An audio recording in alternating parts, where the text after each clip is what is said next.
lot of synergies between sports and esports. The best of the both worlds to create together the future of competitions. Thank you for the invitation. So yeah, I started 1st of March at the International Olympic Committee, yeah, this unit, the Virtual Sport and Gaming Unit, is the first one created in the IESF. This reflects also the ambition of the organization, because when we went out with this recommendation line, part of our strategic agenda, Olympic Agenda 2020+5, that is a set of 15 recommendations that act as a roadmap for the Olympic movement. And the recommendation line is about how we can support the development of virtual sport and encouraging the relationship with the gaming communities at large. So this is reflecting that, the ambition, part also of the pilot we did last year with the Olympic Virtual Series, the first edition. And now we're trying to move forward. So with a lot of ambition, but also humility and respect for the different communities on how we can position ourselves and how we can act for good and having a greater impact in the industry. You just announced the Olympic Esports Week in 2023 Singapore. So it will be a medal ceremony and without medals. What are your plans for that event? So first, it's not sure that it will be in Singapore yet. So we're in really good conversations. We hope to maybe make some announcements soon. But what is sure is that we'll organize this Olympic Esports Week in 2023.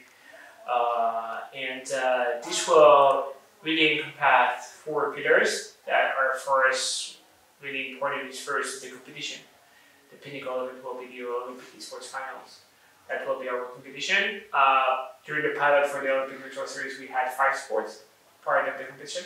Now we're aiming to get 10 part of it. So really a huge increase in terms of games, in terms of players, in terms of fans, in terms of all the stakeholders that will be involved. And then it's about having also esports show matches, trying to get the best of esports that is aligned with the Olympic values and the Olympic spirit that we can show to the world, and really creating these links and bridge between the world of sports and esports. And we'll have the free-to-play zone. That is, for me, the most exciting concept. It's really about creating a place where everyone can come, celebrate, and enjoy virtual sport, and going into a journey into the Olympics through technology and innovation. And we really hope to have a lot of families and kids coming on the ground to just enjoy a day there. And the last one is about education, because our role is more to act as a catalyst and a facilitator in that space between all the stakeholders, and again, taking the position to try also to make the bridge between both worlds and moving forward with the Olympic movement. What type of game titles are you planning to include? Because you mentioned that you want to have 10 sports. What kind of sports? Yeah, we will announce the full program early in 2023, so I cannot tell you now. So no insights. Okay. Yeah. No, but I think we'll have some of games that will return from the last edition, and we really hope to get really exciting games part of the program. But what is exciting is that we are considering also whole the Olympic family, and so it's not just about Olympic sport.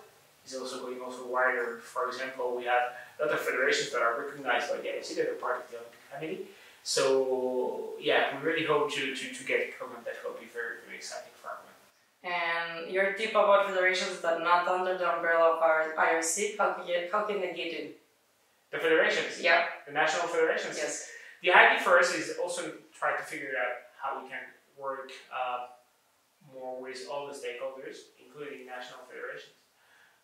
There are some examples where national federations are also partnering with the National Olympic Committees, and some of them are also backed up by some governments and Ministry of Sport. So first is how we can be involved. For sure, the question of the country representation is there, and then we'll also depend on the finalists after the qualifiers we will get for the event. Okay, and you mentioned education. Are you having any programs right now? Are you planning to do any programs about education, only like workshops or any courses, or not yet? I think what we did back in 2018 and 19 in Lausanne with the Olympic Esports Forum is about also doing it again. And then in terms of programs, we are working with our global program, Olympism 365, and thinking about how we can use esports as a tool for leveraging education, how we can use esports for good, and trying to work on social education, social inclusion, fighting against social isolation, how we can use it as a tool to leverage more and use it for good. So all the athletes can get all of the skills they need to participate, not only in the competitions, but in the real life. And are you planning to make this event annual or not? Yeah, the ambition is to have a yearly event. We are already in talks with some other cities and countries for 24, 25. So now we are focused on organizing the 2023 edition. But yeah, it's a long-term vision for the IC. It's also why we have created this unit this year, and the organization is really pushing hard for being involved in that space, aligned with our Olympic values for sure. But the idea is really to not just make a one-shot. It's about how we can be involved and how we can support all the international federations and all the stakeholders to move forward to support the development of virtual sports. Yeah, and are you playing games? Yeah, a bit. I'm not a huge gamer. Okay. Which one but is your favorite? I was used to be when I was young. I was playing a lot. But yeah, still a FIFA player. As I'm a football fan. Oh, Mbappe or Neymar? This is a hard choice, but I think in Portuguese, so I love also the Brazilian side. So yeah, maybe Neymar for the show, but Mbappe for the future. So you're a French guy, the IRC. So why are you not starting the Olympics journey with your country?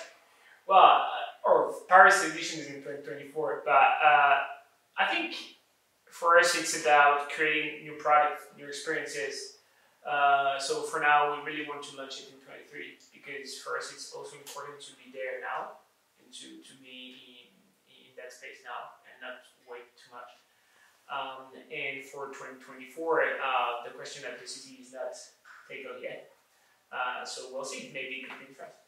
Yeah, definitely. Not about this event, the Olympic Esports Week, but the E-Olympics as part of that. We have, after the Olympics, like another event like the Commonwealth we have right now, a regular, different event only for esports. So that can happen like events, a side event, but each 4 years. So I'm thinking about that kind of event in Paris and Denver. Well, first it's about thinking about what is the best for us in terms of product, and also what is the best for the esports community at large. So the thing is also to discuss about is every 4 years can be relevant or not? Is every 2 years can be relevant? Every year is relevant or not? Because as the esports industry is moving so fast, we can have a new title every year that is booming and that could be interesting. We can have new technology that will come. And so playing in advance every 4 years or every 6 or 8 years, if we're talking also about wider Olympic Games, it could be hard. So now we just are trying to figure it out what is the best frequency for this kind of event. And yeah, we'll focus on the 2020 edition, and after the success of this one, we'll see what is the best. So it's more strategy-wise because you can't plan the E-Olympics 4 years in advance because the trends are moving. Yeah, I think it's one of the thing. There is many topics to discuss about this, and so the choice for now is to organize the Olympic Esports Week and with this first edition in 23. Okay. And when you enter the esports world? I think I'm linked with it for many years now, on personal side, and also I take up this with virtual sports when I was at WorldEsports organization before, working on the Tour de France and the Paris Marathon and everything, because during the pandemic, we had to also organize some virtual events. And so we did the first virtual Tour de France with Zwift. That was pretty success. We did some mistakes, we did some good things, but it was good learnings. And so now I'm fully involved, but I think it's not being involved in esports, it's about how we can, again, make the bridge between the two worlds and how we can take the best from both sides to create something needed for the Olympic movement. So you had an experience with organizing events like Dakar and also Tour de France. What is like the most interesting thing that you did in your work experience till now?